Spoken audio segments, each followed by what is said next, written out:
Miren el madero, levantado contra un cielo indiferente. No es solo un símbolo de sufrimiento, sino el epicentro de un misterio que ha desconcertado a la humanidad por milenios. Allí, en el lugar llamado Calvario, se consumó un acto que partió la historia en dos, un sacrificio de una magnitud incomprensible. ¿Por qué? ¿Por qué el unigénito, el resplandor de la gloria divina, ascendió a esa cumbre de agonía? Las Escrituras nos susurran sobre un amor que desafía toda comprensión, un amor incondicional, ilimitado. Pero ¿fue solo amor lo que lo impulsó a beber esa copa amarga, a soportar el peso de toda la oscuridad? ¿O había algo más profundo, una necesidad cósmica, un precio insoslayable que debía pagarse? Algo intrincado, tejido en la misma estructura de la justicia divina y la desesperada condición humana. Este no fue un acto impulsivo, sino la culminación de un propósito eterno, envuelto en dolor y gloria. Prepárense para un viaje. Un descenso a las profundidades de ese momento crucial para desvelar no solo el amor manifiesto, sino la verdad fundamental que yace latente bajo la sombra de la cruz. La verdad del verdadero impulso detrás de su sacrificio. La respuesta podría cambiar la forma en que ven el mundo. Y a ustedes mismos. Mientras la sombra de la cruz se proyecta, inmensa y solitaria, nos detenemos al borde del abismo. Hemos vislumbrado destellos del amor que impulsó su camino, pero ¿qué peso insondable cargó su alma al enfrentar el sacrificio final? ¿Cuál fue la prueba más ardua, el dolor más profundo que desgarró su ser en aquel jardín, en aquel madero? No fue solo la carne, fue el espíritu, el conocimiento de lo que venía, la soledad que se cernía. Pausa ahora. Cierra los ojos. ¿Qué crees tú que fue lo más difícil para Jesús al encarar la cruz?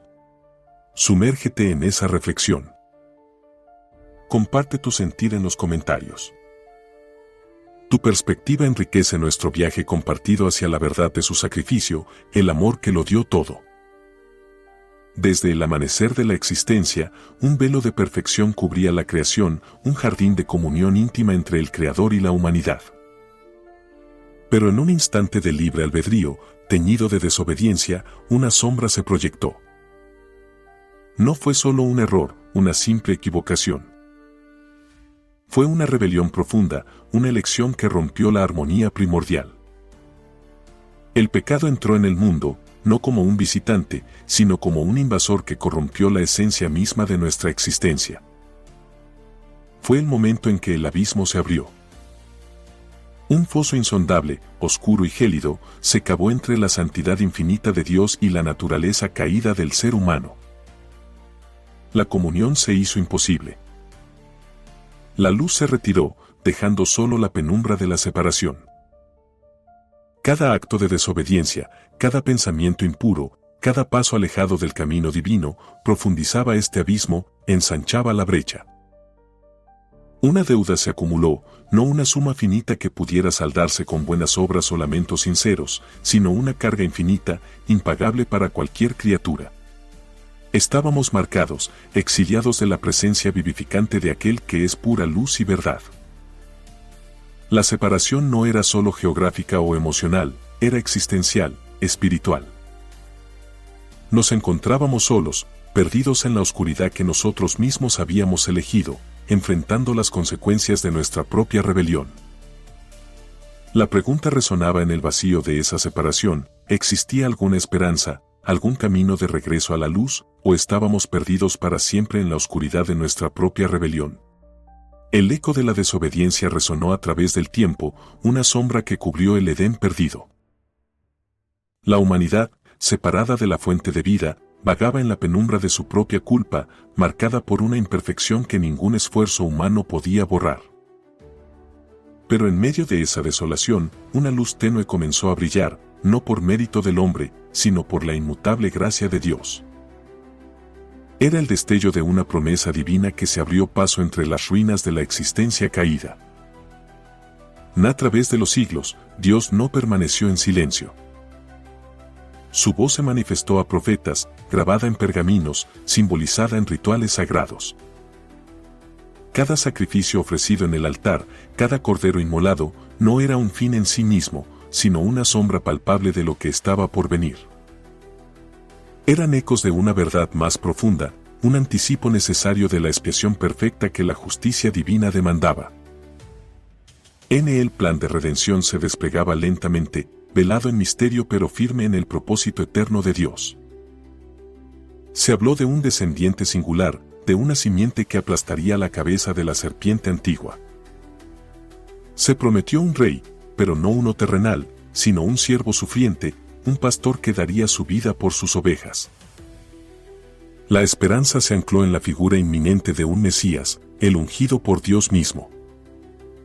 Este Mesías prometido no sería como los reyes o sacerdotes que le precedieron. Él sería el Cordero de Dios por excelencia, sin defecto ni mancha, el sacrificio único y definitivo.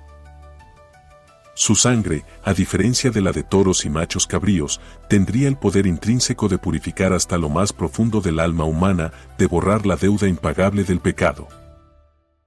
Solo a través de él se lograría la reconciliación plena, el retorno a la comunión perdida. Generación tras generación, los fieles esperaron con anhelo, aferrados a las profecías y promesas. Dieron cumplimientos parciales en los pactos y leyes, pero el cuadro completo de la redención seguía envuelto en la neblina del futuro. El anhelo creció, la pregunta se intensificó. Siglos de espera. ¿Quién sería finalmente este Mesías prometido? ¿Y cómo, de qué manera incomprensible, lograría él lo que nadie más, ni siquiera el sistema sacrificial, pudo alcanzar por completo? La respuesta permanecía oculta en los designios divinos, gestándose en el silencio expectante de la historia. Y así, en el silencio expectante de los siglos, roto solo por el eco de antiguas profecías, el amor mismo tomó aliento humano.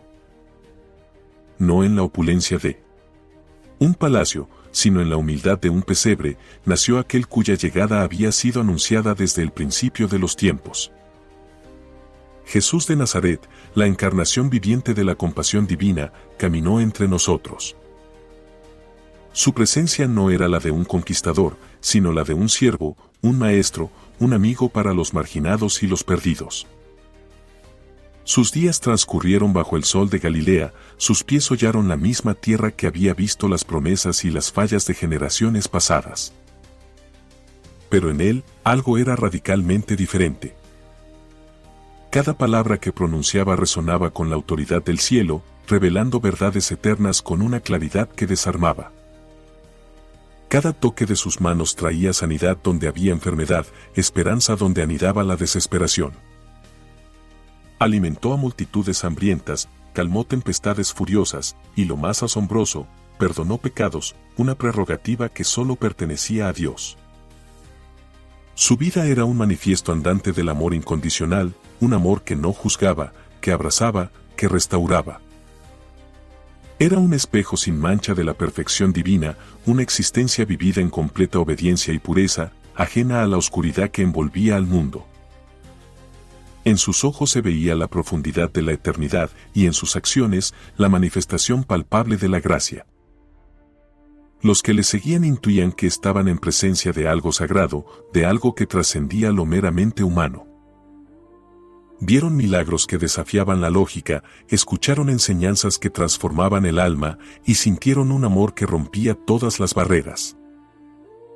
Esta vida, vivida con una perfección inalcanzable para cualquier otro mortal, parecía ser la culminación de una historia, pero al mismo tiempo, el preludio de algo aún más grandioso y terrible. ¿Era esta existencia impecable solo el comienzo de un propósito mayor? ¿Cómo encajaba este hombre singular, este portador de la luz divina, en el vasto y misterioso tapiz del plan de redención tejido desde la eternidad? A pesar del amor que emanaba, de las sanidades que obraba, del poder que manifestaba y de la verdad que proclamaba, no todos abrieron sus corazones a la luz. La presencia de Jesús, resplandeciente y pura, actuaba como un espejo implacable, revelando las sombras ocultas en las profundidades del alma humana, el apego al poder, la ceguera del orgullo, el miedo a perder el control. Donde la luz brillaba con más intensidad, la oscuridad se resistía con mayor furia. La oposición comenzó a fermentar, un veneno sutil que se extendía por las sinagogas y los consejos, alimentado por la envidia de aquellos que veían menguar su influencia y el temor de quienes no podían comprender un reino que no era de este mundo. Las palabras de vida se tornaron en acusaciones, los milagros en pretextos para la calumnia. El camino de Galilea a Judea adquirió un matiz sombrío, cada paso hacia Jerusalén resonando con un eco de presagio. La ciudad santa, centro de la fe y el poder terrenal, se perfilaba no solo como un destino geográfico, sino como el epicentro de un choque ineludible. Allí, el plan eterno de redención, tejido desde antes de la fundación del mundo, se encontraría de frente con la cúspide de la maldad humana y la influencia de fuerzas espirituales adversas. La cruz, antes solo susurrada en profecías ancestrales, comenzaba a proyectar su sombra sobre el horizonte. El aire se cargaba de una tensión palpable, una quietud ominosa antes de la tormenta. El conflicto escalaba. ¿Permitiría Jesús que las fuerzas oscuras prevalecieran, o este enfrentamiento era parte intrínseca del plan? En la quietud opresiva de la noche, bajo la sombra retorcida de los olivos en Getsemaní, un peso insondable comenzó a descender. No era el frío del aire o la amenaza inminente de la traición lo que helaba el alma, sino la carga misma de la humanidad. El pecado, en su forma más cruda y devastadora, se cernía sobre un solo ser. Cada mentira, cada acto de crueldad, cada falla moral a lo largo de la historia y del futuro, se concentraba en ese instante, aplastando el espíritu. La agonía no era solo el temor al dolor físico que se avecinaba, a los clavos, a la corona de espinas, al aliento robado en la cruz. Era la separación de la luz perfecta, la inmersión en la oscuridad que la humanidad había elegido. Era el peso del juicio divino que él, el inocente, estaba a punto de cargar. La lucha interna era titánica, un clamor desde lo más profundo del ser. Tan intensa fue la angustia que, contra toda naturaleza, el sudor se convirtió en gotas espesas y rojas, cayendo a la tierra como un presagio de lo que vendría. El cáliz que se le ofrecía no contenía vino, sino la ira acumulada contra el pecado. Había una súplica, una petición honesta y vulnerable al Padre: Padre mío, si es posible, que pase de mí esta copa, pero no sea como yo quiero, sino como tú. En ese huerto, bajo la mirada silenciosa de las estrellas, se libró la batalla final de la voluntad humana contra la divina. Y en medio de esa tormenta interior, se tomó la decisión suprema. No por obligación, no por resignación pasiva, sino por una elección activa, dolorosa y consciente. La elección de abrazar el sufrimiento, de beber la copa hasta la última gota. La elección de aceptar un destino de desprecio y muerte. ¿Qué lo impulsó, en ese momento de soledad y angustia, a aceptar voluntariamente un destino tan cruel? ¿Qué fuerza, más allá de la comprensión humana, lo sostuvo? El aire era denso, impregnado del aroma a traición y la humedad del jardín antes del amanecer. En ese espacio sagrado, donde la angustia se había debatido con la voluntad divina, el Hijo del Hombre se alzaba con una calma profunda, casi inquietante. El beso, símbolo transformado en instrumento de rendición, fue dado por alguien que había caminado con él, compartido su pan y presenciado sus milagros. Sin embargo, no ofreció resistencia cuando las manos ásperas lo sujetaron, ni una súplica de misericordia. Esto no fue una captura, fue el cumplimiento voluntario de una antigua promesa. A su alrededor, el pequeño grupo de discípulos, aquellos que habían jurado morir por él, se disolvió en la oscuridad. Su huida despavorida fue un testimonio conmovedor de la fragilidad y el miedo humanos. Su abandono, agudo y repentino, fue una ráfaga amarga, pero él la ablandó, integrándola en el vasto e intrincado tapiz de su sacrificio. El viaje comenzó, no bajo un estandarte triunfal, sino arrastrado por el fresco aire nocturno hacia la ciudad. Desde la solemnidad silenciosa del jardín hasta las estridentes y prejuiciosas salas del juicio humano, el Mesías fue conducido, como un cordero entre lobos. Ante el sumo sacerdote, ante el concilio, enfrentó una lluvia de falsos testimonios y acusaciones venenosas. Su silencio no era debilidad, sino una quietud épica, una digna negativa a aceptar las mentiras diseñadas para condenarlo. Cada mirada desdeñosa, cada insulto proferido con veneno, cada vil salivazo que caía sobre su rostro, él los absorbió todos. No fueron actos de crueldad al azar, sino paradas deliberadas en el camino, pasos dados no por la fuerza, sino como parte de un descenso decidido y divino a las profundidades del pecado y el sufrimiento humanos. Este fue el origen de la rendición voluntaria, el sabor inicial de la amarga copa que había contemplado en el jardín, pero que aceptó con obediencia resuelta e inquebrantable. El camino serpenteaba a través de las horas restantes de oscuridad, llevándolo inexorablemente hacia la luz del amanecer y la infame colina de las calaveras. El peso de la oscuridad acumulada del mundo parecía asentarse sobre sus hombros a cada paso, pero su mirada permanecía fija en el amor infinito que lo impulsaba hacia adelante. El verdadero tormento físico, el clímax brutal de este viaje, estaba a punto de comenzar. Mientras los látigos se alzaban en alto, listos para desgarrar la carne, y los pesados martillos se preparaban junto a los clavos fríos y afilados. ¿Qué significado cósmico más profundo encerraba realmente cada latigazo agonizante, cada humillante escupitajo? Y así, el Verbo hecho carne, la luz del mundo, fue arrastrado ante los tribunales de los hombres. No ante un juicio de la justicia divina, sino ante la frágil y corrompida justicia humana. Desde el palacio de Caifás hasta el pretorio de Pilato, una farsa se desplegaba. Testigos falsos se levantaron, sus palabras vacías chocando contra el silencio majestuoso del acusado. No había crimen, no había culpa. Solo la verdad encarnada, enfrentando la mentira desenfrenada. Los líderes religiosos, cegados por la envidia y el miedo, clamaban por sangre.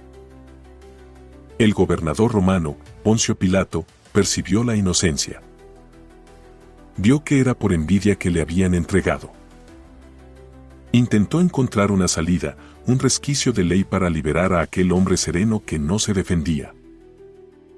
Pero el clamor de la multitud, manipulada y feroz, ahogó cualquier atisbo de justicia. «Crucifícale. Crucifícale», resonaba el grito, un rugido de odio que sellaba el destino del justo. En un acto de cobardía que pasaría a la historia, Pilato tomó agua y se lavó las manos ante la muchedumbre, declarando: «Inocente soy yo de la sangre de este justo, allá vosotros». La inocencia fue condenada. La verdad fue sentenciada por la mentira. El amor incondicional se encontró con la más cruda, la más despiadada injusticia humana. Fue un momento de tinieblas, un aparente triunfo de la maldad sobre la pureza. Pero aquí surge el misterio más profundo, la paradoja que desgarra la comprensión. ¿Por qué el justo, el impecable, permitió ser condenado por los injustos? ¿Qué plan insondable, qué misterio de amor supremo se ocultaba tras esta aparente derrota ante los ojos del mundo? El camino a la colina se tiñó de dolor, cada paso bajo el peso de la cruz un eco de la carga que llevaba, no solo la madera áspera, sino el peso incomprensible del pecado de cada alma, de cada era. Llegaron a Gólgota, el lugar de la calavera. Allí, bajo un cielo que parecía contener la respiración, comenzó la cumbre del sacrificio. Clavos atravesaron carne y hueso, un sonido brutal que rasgó el silencio expectante. Colgado entre el cielo y la tierra, la figura de Jesús se convirtió en el epicentro de una batalla cósmica. No era solo el tormento físico lo que lo consumía, era la separación, el abismo que se abría al cargar sobre sí la oscuridad de la humanidad. Era el santo, el puro, asumiendo la imperfección para que nosotros pudiéramos conocer su perfección. Un intercambio divino, doloroso y sublime. Incluso en medio de la agonía insoportable, sus labios pronunciaron palabras que resonarían por la eternidad, un eco de su amor inquebrantable, la esencia misma de su misión: Padre, perdónalos, porque no saben lo que hacen. Era la personificación de la gracia en el abismo del sufrimiento. Las horas se arrastraron, cada aliento una lucha, cada latido un testimonio de su voluntad. El sol se oscureció, la tierra tembló, como si la creación misma lamentara el tormento de su creador.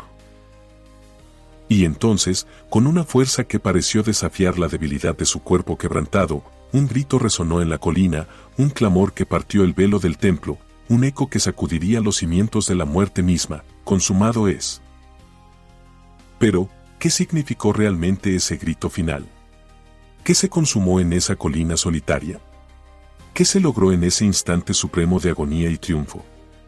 El aliento final escapó, no como un suspiro de derrota, sino como el sello de un pacto eterno.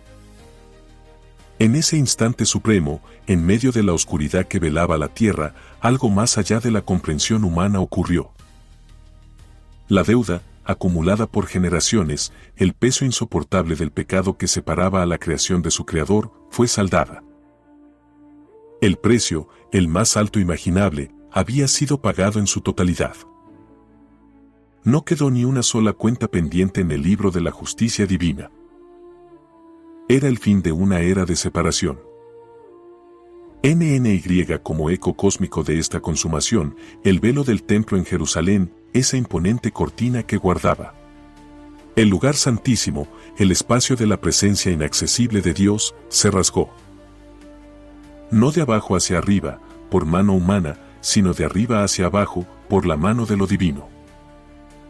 Era un símbolo inconfundible, dramático y poderoso. El camino al Padre, una vez restringido y mediado, ahora estaba abierto para todos.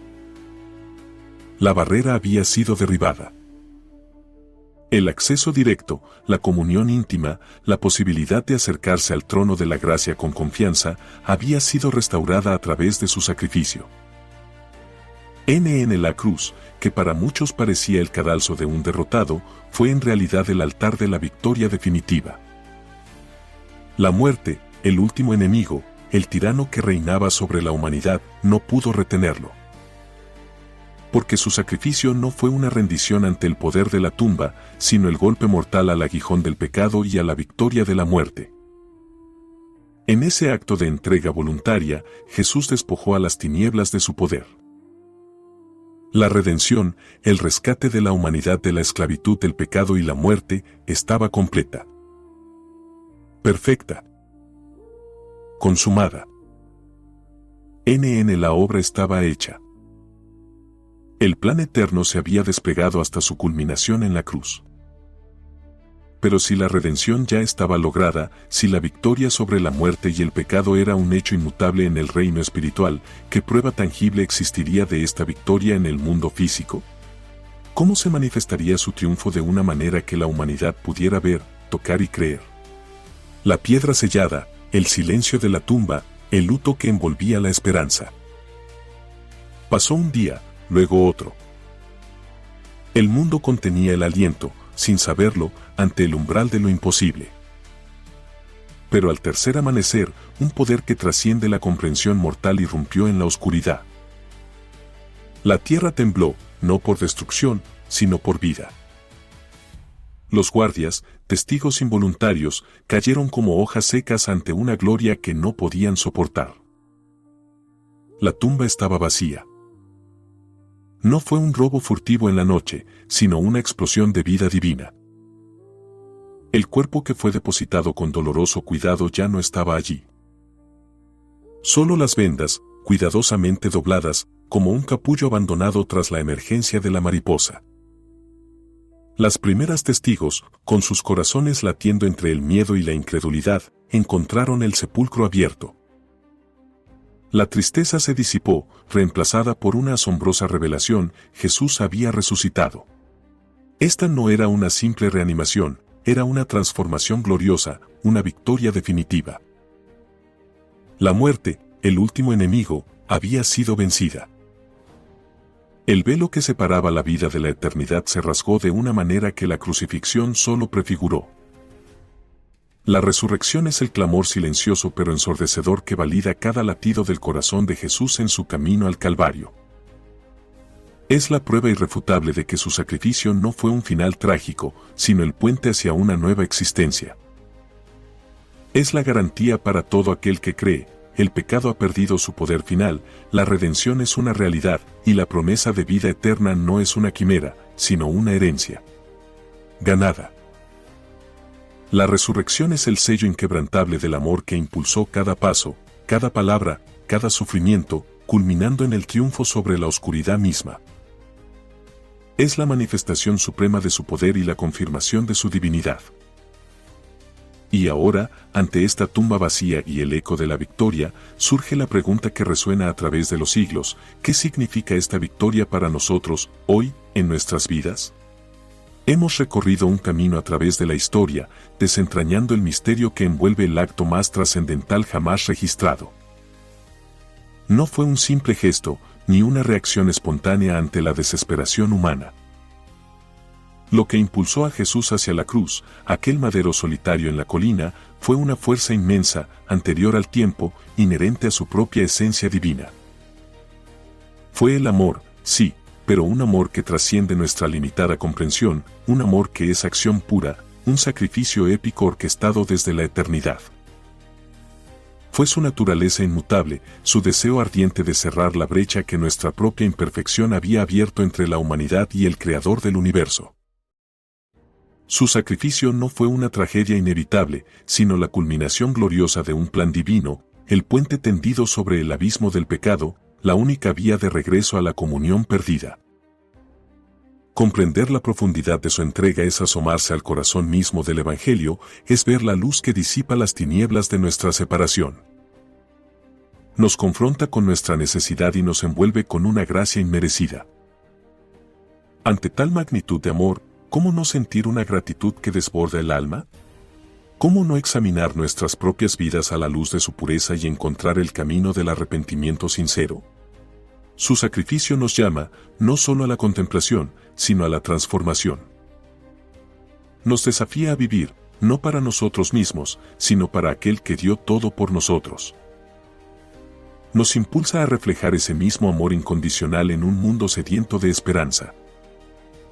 Que la contemplación de su sacrificio no sea un mero recuerdo histórico, sino la chispa que enciende en nosotros un fuego inextinguible de fe, un impulso constante a amar como Él amó, a perdonar como Él perdonó, a vivir con la certeza de que somos amados con un amor eterno.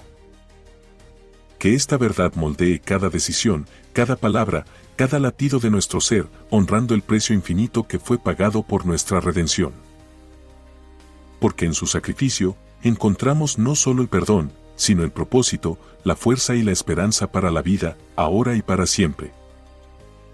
Medita en ello. Siente el peso y la gloria de ese amor. ¿Cómo responderás a esta invitación divina? ¿Qué significa para ti, hoy, el sacrificio de Jesús? El eco de aquel sacrificio resuena a través del tiempo, tocando las fibras más profundas del alma. Si esta travesía por el amor incondicional de Jesús ha encontrado un lugar en tu corazón, te invitamos a seguir explorando juntos estas verdades eternas. Suscríbete a nuestro canal y no te pierdas futuros viajes a través de la fe y la espiritualidad. Queremos escuchar tu voz. ¿Cuál fue el mayor aprendizaje que te llevaste de este mensaje? Déjanos un comentario y comparte tu reflexión. Y si conoces a alguien cuya alma necesita escuchar esta historia de amor y redención, comparte este video. Hay un universo de fe esperando ser descubierto en nuestros otros contenidos. Únete a esta comunidad de buscadores.